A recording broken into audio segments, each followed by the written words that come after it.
نحمده ونصلي على رسوله الكريم أما بعد فأعوذ بالله من الشيطان الرجيم بسم الله الرحمن الرحيم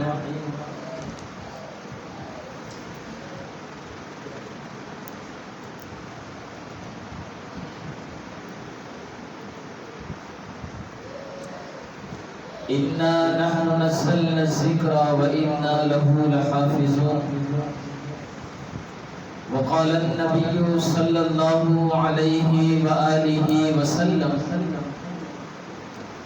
خيركم من تعلم القرآن وعلمه صدق الله العظيم وصدق رسوله النبي الكريم اللہ رب العالمین کا ہمارے اوپر نہایت فضل و کرم ہے کہ اللہ رب العالمین نے ہمیں اپنے خاص کتاب کے لیے چنا ہے۔ کتابیں اور بھی اتاری گئیں، تورات بھی اتاری گئی، انجیل بھی اتاری گئی، زبور بھی اتاری گئی، لیکن جب قرآن کی بات آتی ہے، جب قرآن عظیم الشان کی باری آئی، میرے پیارے طلبہ اعظام، تو اللہ رب العالمین نے جب تورات اتار رہے تھے، زبور اتار رہے تھے، انجیل اتار رہے تھے، اس وقت انداز کچھ اور تھا، لیکن جب عظیم الشان قرآن پاک کی باری آتی ہے، اس کی عظمت کو بڑھانے کے لیے،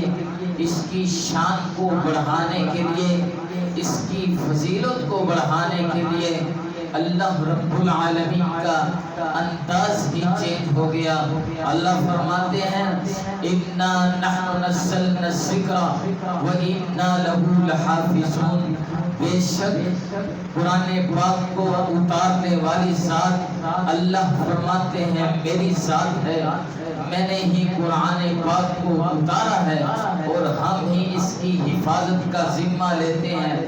کس طرح اللہ رب العالمین نے اس قرآن پاک کا ذمہ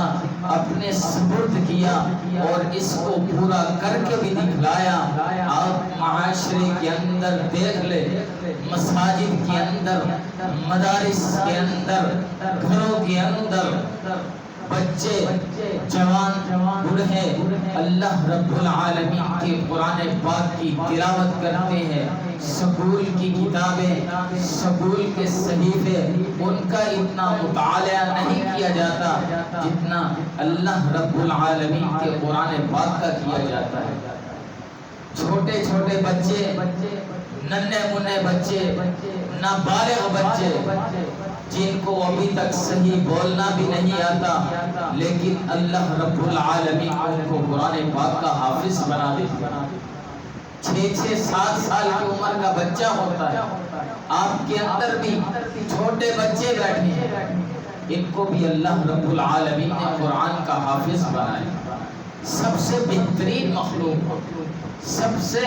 اللہ کو زیادہ محبوب مخلوق کون ہے؟ جو قرآن پاک پڑھتے ہیں اور پڑھاتے ہیں۔ یہ آپ کا مقام ہے، آپ کی فضیلت ہے۔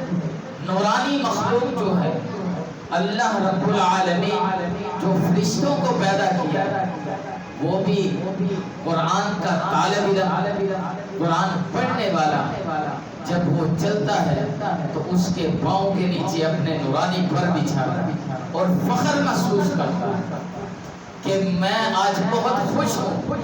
کہ میرے پروں پر قرآن کا قاری چل رہا ہے، قرآن کا طالب چل رہا ہے۔ یہ فضیلت اللہ رب العالمین نے قرآن پڑھنے والوں کے لیے بخشی۔ نبی علیہ السلام نے فرمایا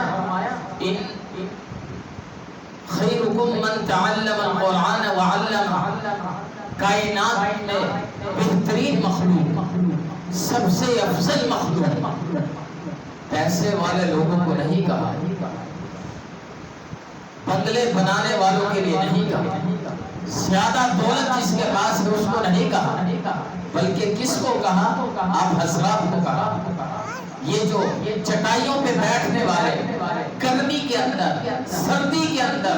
ان کا ایک ہی ٹارگٹ ہوتا ہے، ہم نے قرآن پاک کو حفظ کرنا ہے، ہم نے قرآن کو یاد کرنا ہے، ہم نے اپنے رب کو راضی کرنا ہے کہ ہمارا رب ہم سے خوش ہو جائے اس دنیا میں بھی اور کل قیامت کے دن بھی ہمارا رب ہم سے خوش ہو جائے اور ہمیں جنت الفردوس کا وارث بنائے۔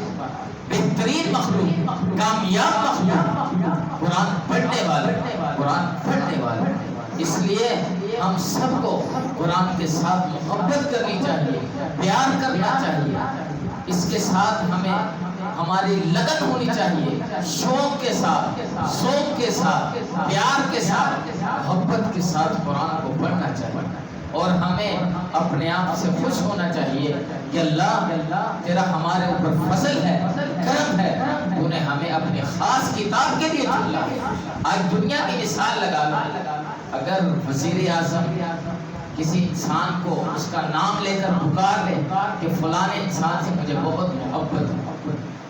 تو وہ انسان کتنا خوش ہو جاتا کہ میرے ساتھ ایک وقت کا حکمران محبت کرتا ہے، پیار کرتا ہے، اس نے مجھے پکارا ہے۔ تو کل قیامت سے دن اور آج اس دنیا میں ہمارے لیے کتنی بڑی فضیلت اور اعزاز کی بات ہے کہ اللہ رب العالمین فرماتے ہیں کہ میں نے اپنے خاص بندوں کو اپنے خاص کتاب کے لیے چنا۔ تو اللہ رب العالمین سے دعا ہے کہ اللہ ہمیں مرتے دم تک قرآن پڑھنا اور پڑھانا نصیب فرمائے۔ وآخر دعوانا الحمدللہ رب العالمین۔